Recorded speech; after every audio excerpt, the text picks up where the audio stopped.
What is going on, guys? My name is Tefty. Welcome to Dank Talk number 31. We've got the usual crew here. We got BlueWestlo and we got VersusTheStream. We're going to talk what about... up? Yeah. Hello. We're going to talk about some video game stuff. There's games and they're released. I like games. I like when games release. Yeah, and the people play them. How about that? Ooh.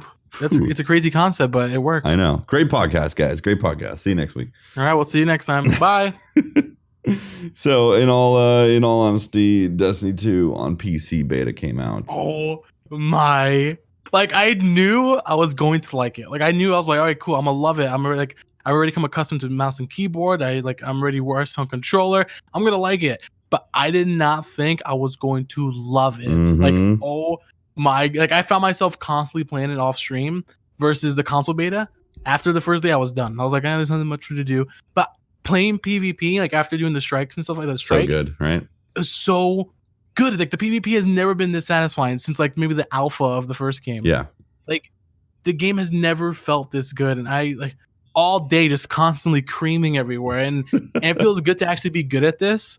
Like it's not just like it feels good, but I'm actually good at it. Right. Yeah. And that itself feels good. And you're not constantly like the whole like how they lowered skill-based matchmaking a bit. And there's like people come up with a theory that they've taken the Call of Duty Titanfall route, where say if it's a game, a team has like a lot of bad players, but you're like the best player in the game, they're gonna put you in the team with the bad players to even things out. So you're not constantly going against like crazy sweaty teams all the time. Yeah. And I've noticed it. I probably had one sweaty game during the entire beta. They definitely lowered the SPMM in that big time. So much better. And the loading times on PC, I was amazed. Like I was loading into a match, right? And I was in my menus, and I heard like our ships flying down. And I was like, wait, I'm not getting kicked out. I didn't get kicked out. Hey, guys, I didn't get kicked out my menus. Yeah. I'm still in my menus. I was going crazy because I hated that in Destiny 1. I hated constantly getting kicked out, and I was crying, man. Like it was like a whole new world. Crying, it was man. A whole new world. I was weeping man. like a baby. I couldn't believe it. Oh my god. Man, the sniping field. Don't get me started on sniping. Oh. So yeah, sniping felt great. It's just I hated that sniper rifle. I did not like that sniper rifle at all. Sounds like I hated the recoil. Like not the recoil. I hated the when someone shoots you. Oh, flinch. Yeah. Well, between sniper flinch, I also didn't like the focal length and like how much it zooms. Like that. I didn't feel that. Also, in the sound, it sounds like a pea shooter. But we already knew that because we already knew that because it was from the earlier beta as well. The console beta, yeah. Yeah. Pew pew. Sounds like someone sneezing. Yeah. It's a sneeze. It's a sneezy wet noodle. I'm like, where's my thunder? Pause. Let me tell you. I want like thunder and like a crackle of lightning. Thunder. Yeah. I want Thor to come down and strike someone in the face every time I headshot someone with this thing. Obviously. You hear him yelling every time you shoot it. Ah! That's the sniper rifle I want when I play the PC beta. What did you guys think? Like, come on. I was pretty average, pretty lame. I'm probably not going to buy it. Buy it, Tefty. We're moving. You're no longer part of this. Blue, how did you like it? I didn't expect to like it as much as I did. I went into PC beta and I was talking to Rob and Fred about it, and I was like, dude, like we're probably gonna get like bored of it like the second day, kind of like how we did with the console beta. For me, I had a lot of fun with the console beta just because the PvP was a lot better even on console.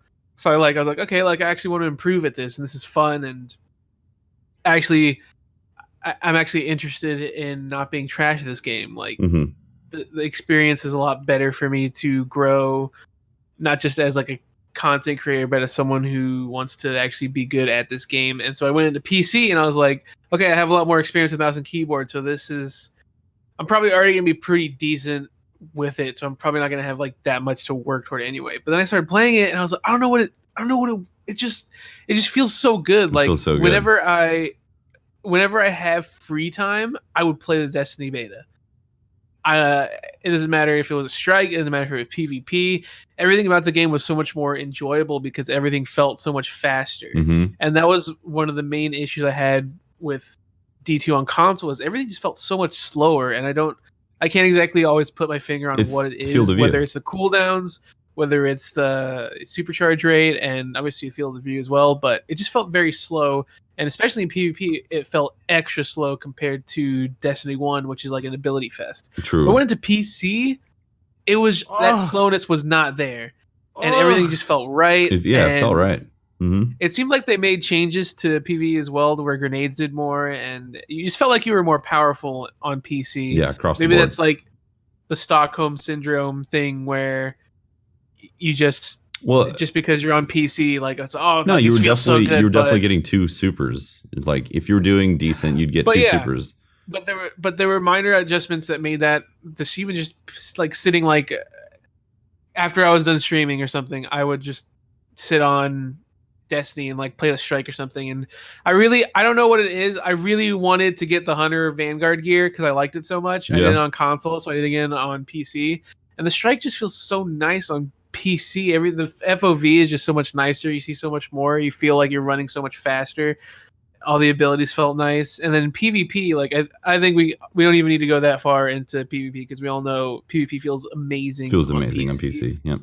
It absolutely even does. if you have like a controller on PC, that FOV and in general just makes it a lot more enjoyable. Two things. Field of view for sure. That's a huge one. I ended up settling on 100. I didn't like the 105 fishbowl type of look. Fishbowl. I enjoyed the fishbowl type. Did you? Yeah. I mean, I know it has like a too much Overwatch, so I like the fishbowl. Oh well, Overwatch goes 103, right? Mm-hmm. Yeah, I put mine to 103 just for nostalgia. Yeah, I like Overwatch. But yeah, for me, like the 100 was perfect, so it didn't like have that fishbowl type of pull to it. But the other big thing is, oh my god, the frame rate. The frame rate. God. When you first see that fire and stuff when you like spawn and then start playing the story mission, OMG.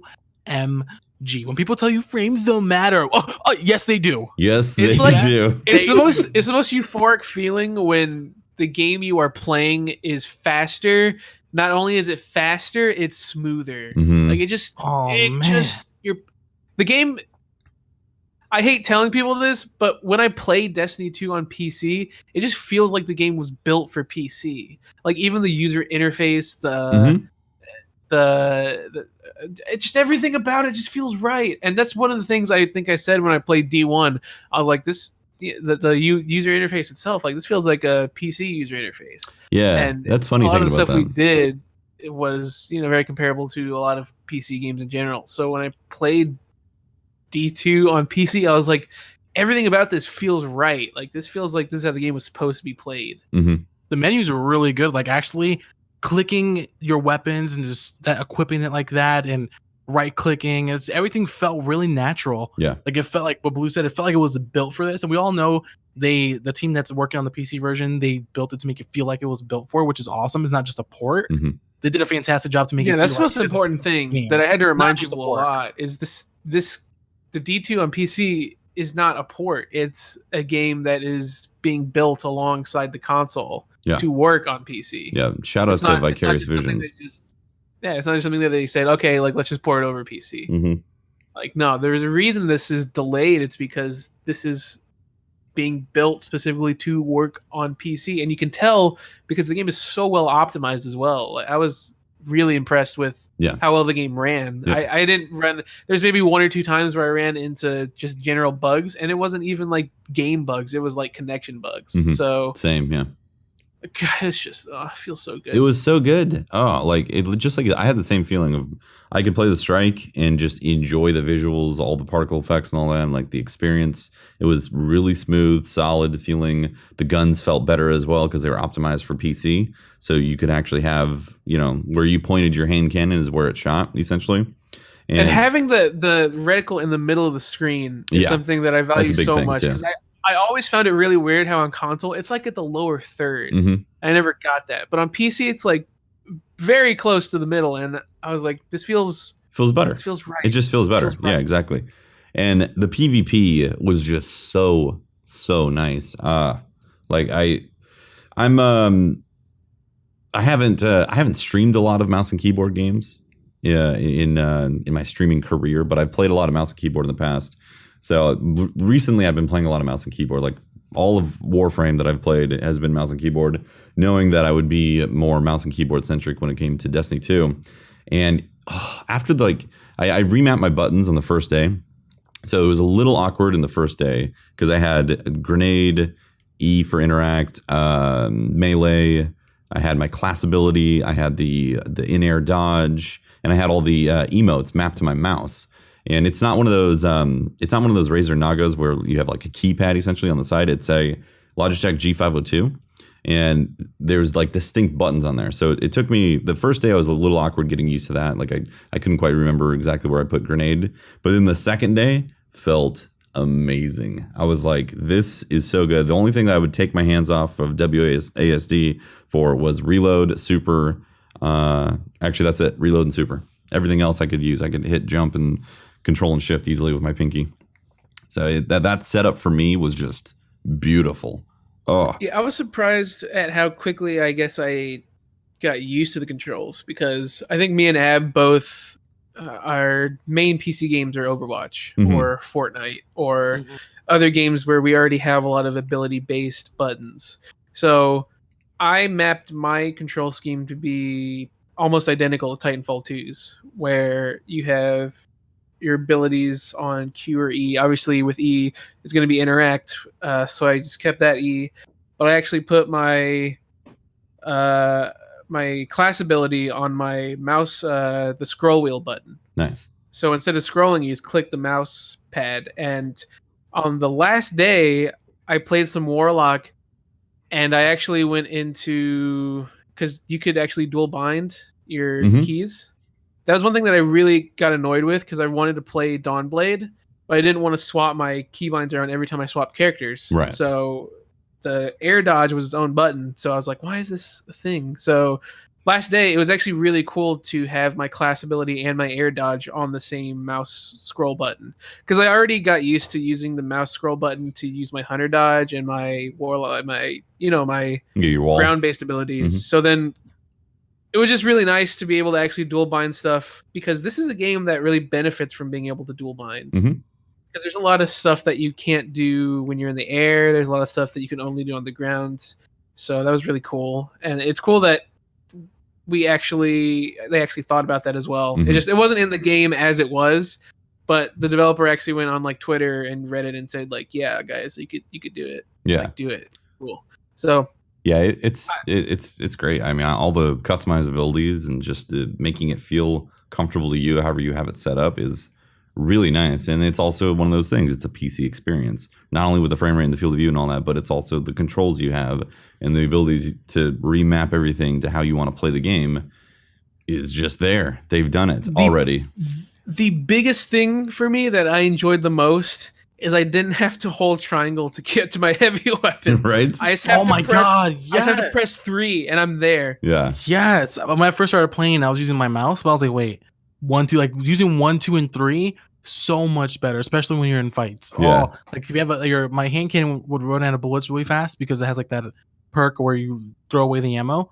So in a fight, instead of reloading, I'll just press 2 and switch to my other hand cannon and just keep going. Like it felt so much more natural. Like, oh, nice. So good. I was actually getting used to scrolling because the mouse I have, it's got detented type of feeling, so you can like just scroll down and have a nice click when it scrolls. So I was getting used to scrolling up or down for my kinetic or energy weapon, and then also getting used to being able to just scroll twice down from my kinetic to get my sniper out. I think a lot of people actually really went with this mouse scroll wheel for their weapon swaps. Yeah, I honestly didn't think I was going to, and because like usually I like hitting numbers, but after I tried it for a bit, I was like, this actually feels pretty comfortable. Again, I'm trying to not take off WASD at all off my hands, or my fingers, like so I can just always be moving and do most of the things I need to do. That is one thing I did have problems with when I played Warlock Voidwalker. Is when I was playing, it wasn't a big deal in PvE, but when I was playing PvE, charging your grenade is, because I still had grenade on Q. It was weird because when you have WASD, it's like, okay, your finger is on Q, now you can't use A. So you can't strafe left. So that was weird. Yeah, so you can't strafe left. So that was something that I guess I'll figure out later. But dude, map it to the mouse. I was cooking grenades with my mouse and just chucking them. Same thing with the E button. Cook those nades, Tefty. I mapped the E button to my mouse, and I could res somebody, strafe and aim and shoot. I was I have my grenades on F. F is really, really comfortable. I never had any problems like doing multiple things at once. I have my super on Q, and I left the E as interact. Yeah. So I never like I had to keep my fingers on my WASD, and I just move my index finger. But if you want to cook a nade, you'll never be able to strafe right. That's not true. Because I can move when I move my hand. Do an F, I move my entire hand just by down and right. Oh, you're gonna move your middle finger down to D? So to strafe, my middle finger will go to D. Yeah, and just I haven't tried it though. I haven't used void like the entire beta. I used archer. I feel like that would hurt my brain doing that. I'm used to that kind of stuff because of stuff like Overwatch. This is the peak of performance. Like Overwatch, like playing a lot of PC games, it just got me so like accustomed to keyboard. Like I go to people's streams and I'll see people with face cam look down like they're confused. Like when you first play it, they're like looking down at their keyboard to make sure they got the right buttons on their fingers. Yeah, I see the thing that the grenade button, like putting on the mouse, you're not shooting when you're throwing a grenade, so you can actually map it to a button that makes sense for that would take off your shooting finger. So I mapped it to a button that's close to my index finger on my mouse.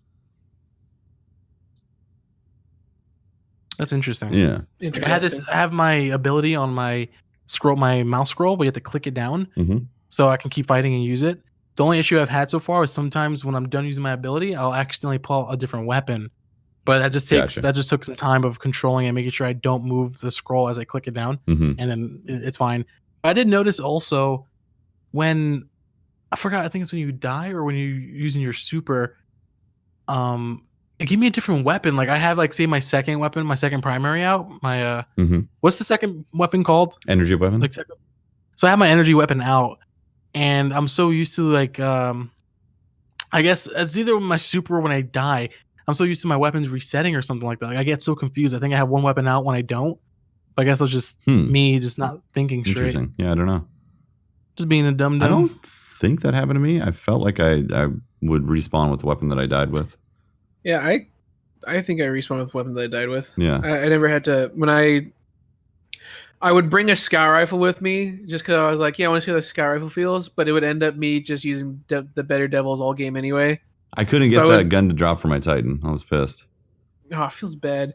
And then the same with I ran like does not compute with like the minuet. You start off with the does not compute, but the whole game I had the minuet anyway. So yeah, I mean, I remember I never saw my does not compute ever. I only saw my minuet because the game would just if I died on that weapon, I would respawn on that weapon. Interesting. Yeah, well, it was freaking amazing, right? It was so good. Like I can't. It felt like right. I was actually sad that it was gone because we can't play it for another month and 3 weeks. The console beta, I was like, it's okay. I'll play it when it comes out. Like I wasn't. My excitement level wasn't really there. But after playing this, my excitement level for Destiny 2 is through the roof. Like I'm still excited to play on PS4 this week, but when it comes out on PC, like I honestly have to come up with a reason to go back to PS4. Like other than playing with my girlfriend or playing with subs, like I'm gonna be on PC 90% of the time. Yeah. Like I cannot wait. I'm very, very much so looking forward to the PC version. How I'm gonna split my time, I don't know yet. Like I feel like I'm gonna be doing multiple, all 3 platforms. Just how much, I don't know. Yeah. But that PC is, oh my god, it is really nice. Let's see. So we got the launch coming up essentially in a couple days. We're recording this on Saturday. Usually goes out on Monday. So when you guys listen to this, basically Destiny is around the corner. In the 24-hour period is around the corner. It's so close. It is so close. Like, we're gonna finally be able to play Destiny 2. Feels like a new chapter in our lives about to start. Like basically, Destiny, right? we played Destiny 1 for so long, and I guess we had so many people part of that journey that it feels like it's like a new chapter of our lives. Honestly, like it's crazy. Yeah, this game is going to be starting something pretty cray. Yeah, it is. It's exciting. I mean, we played Destiny 1 for 3 years, and now this is the beginning of the next chapter. So it's pretty significant. Do you think it'll be another 3 years? Or do you think it'll be like 2.5 or more? You know what I hope is that it's like 5 years, and that they can for Destiny 2. Yeah, and they can just continue building on it and make it even better. And then when they really decide that it's time to shake up the systems big time, that's when they make a Destiny 3. They can continue popping out updates, giving us live events, like on a like monthly basis in terms of like live events. Then I'm down for that, because right now Fortnite has the new update where supposedly they're doing like a new event every month. That's awesome. And it pretty much adds weapons, adds heroes, adds new enemies. If Destiny could do something similar to that, where they have something new, like here's new patrol missions you guys got to go for. Here's something new to fight, and like don't wait, like they don't just wait new for adventures, DLC, new lost sectors, yeah, all of that, yeah. New sectors, new adventures. They can give us that without waiting for like an expansion. I think that can work. Like I like how in Destiny 1 they had like updates that would change the UI a little bit. If they can do stuff to make the game feel fresh every now and then, like on a very consistent schedule, and make it so we don't feel like we're just done everything, I think Death totally lasts 5 years. If they've set the ground floor, they have the foundation to make it work for 5 years. I trust they can do that. I think Destiny 1 was just a huge test for them. Like it felt like a test, honestly. It felt like, what can we do? What can't we do? And hopefully Destiny 2 is, we got it down. Let's get ready. Let's do this. Yeah, absolutely. Speaking of Fortnite, how was it? Did any of you guys get a chance to play it?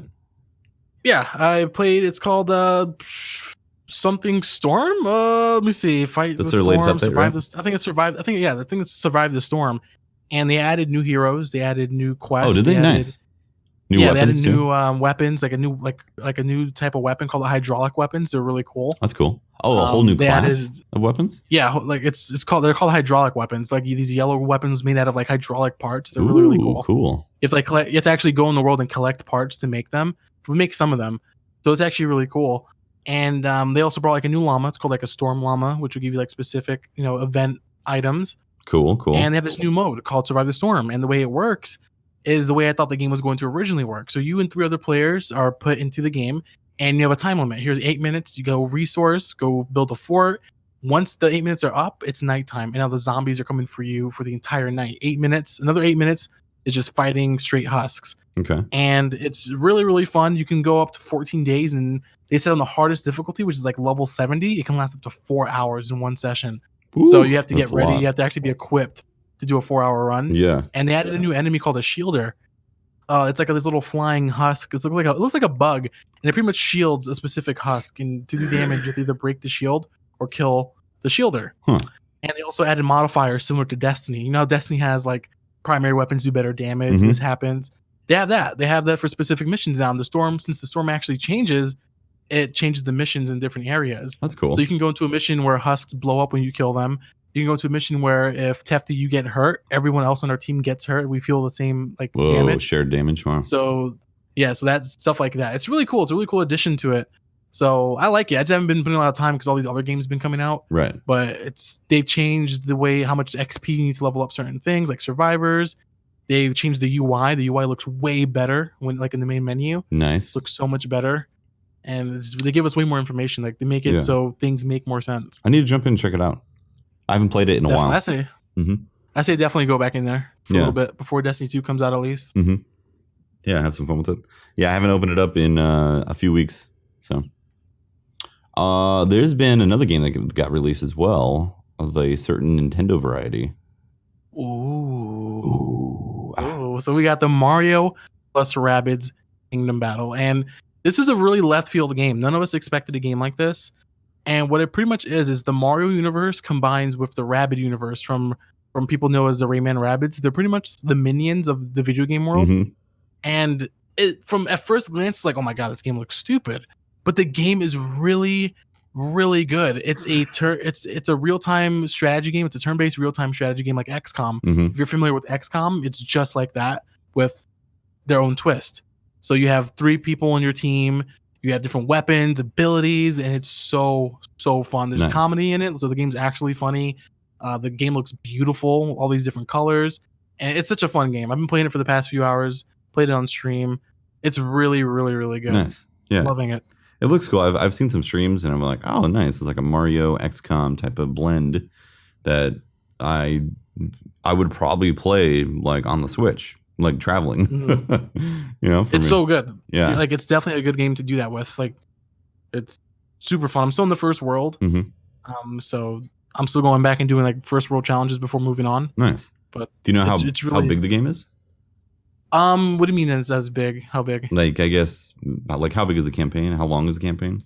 I don't know how long the campaign is, but if you just go straight through the campaign, you're having any trouble playing it. Mm-hmm. Wouldn't surprise me if it was like 10 to anywhere between 10 and 15 hours. It wouldn't surprise me. Okay, yeah. The first world took me about probably like 4 to 6 hours, and that was that's like the easiest place, of course. Mm-hmm.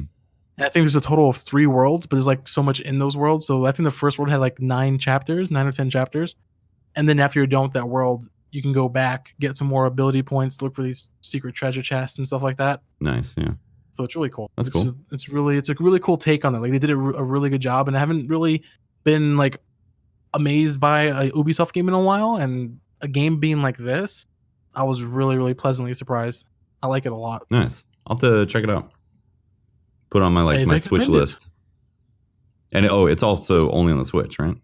Yeah, it's a Switch only game. So it's a good game to keep you tied over until like the full Mario game comes out, Mario Odyssey. Mm-hmm. That's be a good one. It's gonna be a juicy one. It's gonna be real good. Oh, gonna be good. Let me tell you. Isn't that when PC beta comes, or in PC Destiny 2 comes out? I think it's the same week of it. I think it's the same week as PC, so it's gonna be very sad. It's like, oh, do I play the 120 unlimited frames on Destiny 2, or do I play the 60 FPS Mario? Unlimited? Yeah. Well, I mean, like, what are you gonna do? What's your choice? Honestly, I don't know. Like, I think it's by then it's probably gonna be easier to divide time up, because by then we already know what to expect. Like, hey, we played a month and a half of Destiny 2, so it'd be like kind of like. It's like I know what I'm expecting. So if I play like half a day of Destiny 2 on PC, then like finish the rest of the half on Mario, that's okay, because it'll keep people excited to see more of that, there you go. frame goodness. Yeah, for sure. So maybe do like half and half, or even like a third, like 3/3 of the stream could be Destiny 2, then the last part of it could be Mario. So once you start playing that unlimited frames, though, ooh. But you never know. Maybe maybe you get lost in the frames. Maybe we're gonna get lost in the sauce. Lost in the sauce. That sauce about to be crazy. Plus, there's going to be a lot of new players. Don't know exactly how the crucible works. That's one. That's exciting, man. Like, I'm really hoping, like, this game just is blowing me away, because they already announced that the raid for Destiny 2 comes out 7 days exact after the game launches, which is that's cool compared to Rise of Iron and TTK. They gave us like 3 days? Those Tuesday, Wednesday, Thursday, Friday. I think it's better than that. Isn't this like similar to how Volta Glass was? It was similar to it, but I think Volta Glass was like a week and a half. Oh, I think it was like it came out Tuesday, and the raid was the next Friday. Yeah. Okay, that makes sense. Yep. So they're doing. We didn't talk about this at all, actually. So they announced the raid time or the date. So September 13th, 10 a.m. for the raid, and then trials. September 15th, 10 a.m. as well. So back to back, raid and trials is coming back after a week essentially of the launch. The only way I can be happy with trials coming out that same Friday is if it's their way of saying the ticket system's gone. Now we have a competitive mode where it's ranked. It's like an Overwatch season. So it starts this Friday, and you pick up a ticket, but this ticket shows your progress during the season. It's not like a win 9 games, get your reward. Do you think they're going to take away? You think they're going to take that system away? I would love for them to take the system away, not just for like the game itself to evolve, but as a content creator to feel like I can actually survive playing it in the directory. Because right now it's just like either you help people with trials or you don't stream it at all, because no one's going to want to watch. Well, I do wonder if they're going to make adjustments because of how much like DDoSing happens, and the people feel like they have to do something in order or people feel like they have to pay or have to do some sort of service, or like I said, DDoS, in order to get that loot. And that, in my biggest opinion, that's one of the biggest issues of trials. That mentality gets created. So I hope it's different. It's actually a little scarier, not just because of being a content creator, but apparently, I guess people really dug through the content of the game on PC. So I don't know if this is going to be the same for console, but on PC, like, apparently it's not exactly the most secure connection when you're playing with other people in games, specifically PvP. Like, you can actually this was kind of an issue with Battlefield games before. You can actually like find out people's IP addresses pretty easily. Oh, it's super easy. Playing. Yeah, so I don't know if that's going to be the same on console, which is exactly why console has the DDoS problem right now. It's not hard to find out a person's IP address through their PlayStation 4. And that's mostly to do with just how a game's infrastructure is when it comes to, player-to-player connections. So there is, which the game is still player-to-player. There is no way that they can get rid of that at all without going to dedicated servers. So it's going to continue to be a problem. Is basically what it's going to be a problem if there is rewards tied behind being 100% successful, essentially. So if in order to get that lighthouse loot, you do have to win, like, say, 7 games in a row or something, then absolutely people are going to come back and start DDoSing again. And unless they have an extremely strong ban hammer, then it's going to become a prevalent issue. And I hope they change it.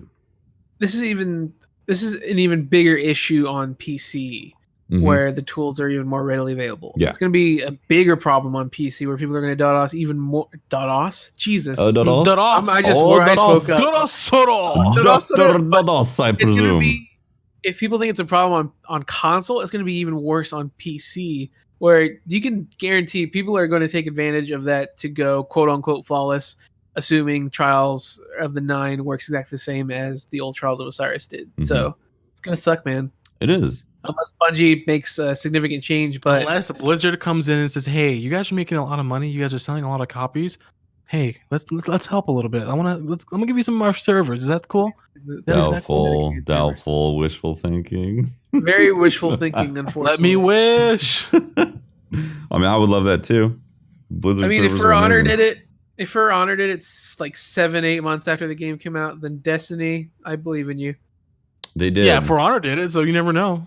That's true. For Honor. That was like a final gasp of breath from For Honor. That's the saddest thing. Is that's the reason the game died. It's because it didn't have dedicated servers. Yeah, man, feels bad. Yeah, but peer-to-peer, you literally have to be able to talk to each other for it to work with their hybrid system. Yep. So there's no way that's going away. Like you can't just hide the IP address and still talk to it. So it was interesting. They had a netcode analysis video, and essentially what it was broken down to is that we upload information to each player at a tick rate of 40 hertz, essentially.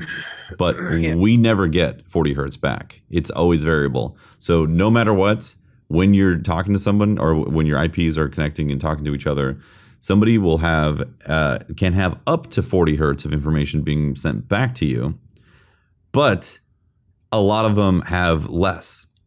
So much so, like it could be like 10 hertz from somebody. So like one person could be just eating damage because they literally are not sending you data at a fast enough rate, and then another person feels perfectly fine because their connection to you has no issues whatsoever.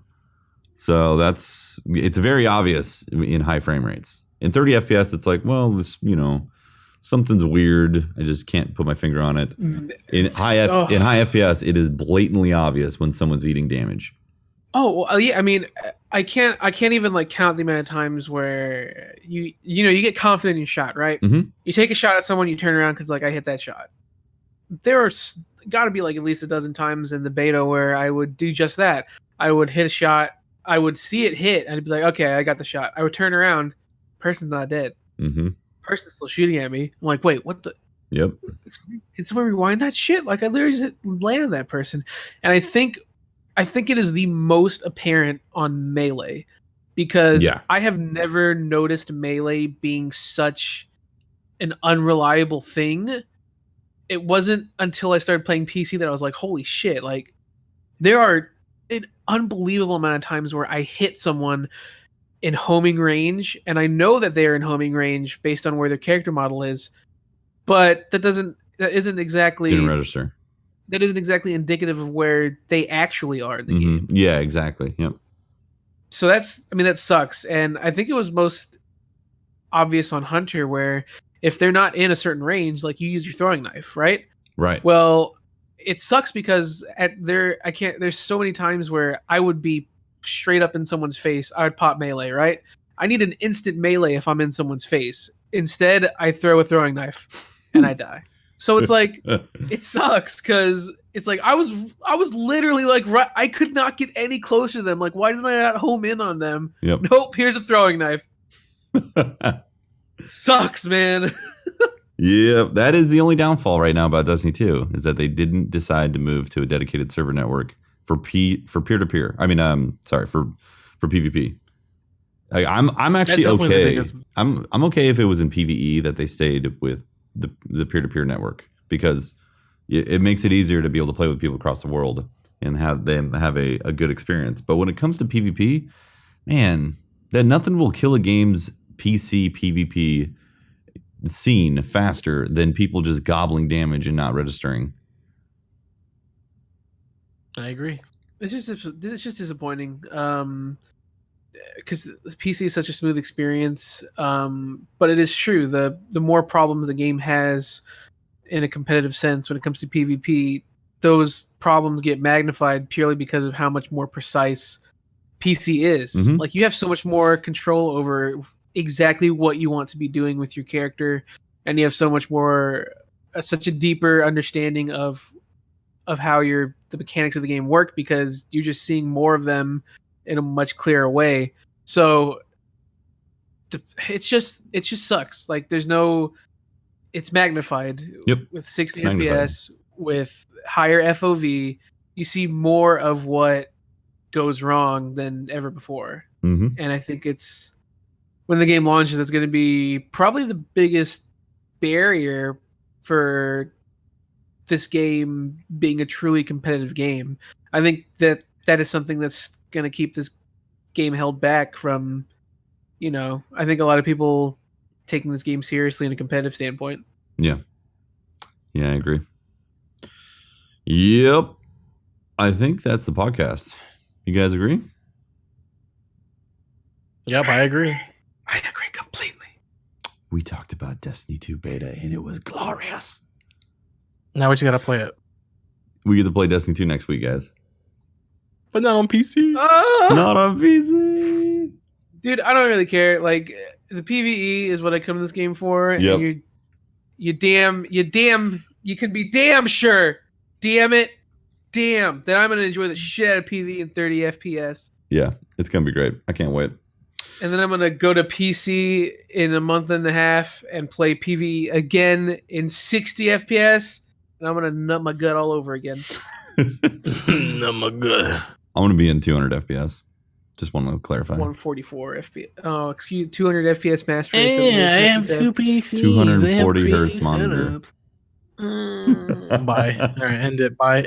Girl, bye. All right, guys. Thanks for watching, listening. This has been, my name is Tefty Teft. You can talk to me at Teft on Twitter. You can catch my streams, twitch.tv/TeftyTeft. And thank you. And this has been Versus. I got a name change, so you guys can just call me Versus now. So twitch.tv/Versus is the place you can catch me stream daily at 9 a.m. Eastern. You can talk to me on Twitter still at VersusTheStream. And you can talk to me at youtube.com/VersusTheInternet on my videos. Congrats on the OG name change. Thank you. I've been fighting really, really hard and long for it. Nice. And I finally have it. Nice. Feels good. This has been BlueWestlo. You can catch me on twitch.tv/BlueWestlo, Twitter at BlueWestlo, and youtube.com/BlueWestlo. Oh my gosh. We'll see you guys in 60 FPS. Bye, guys. See you guys on Tefty's second PC. Yo.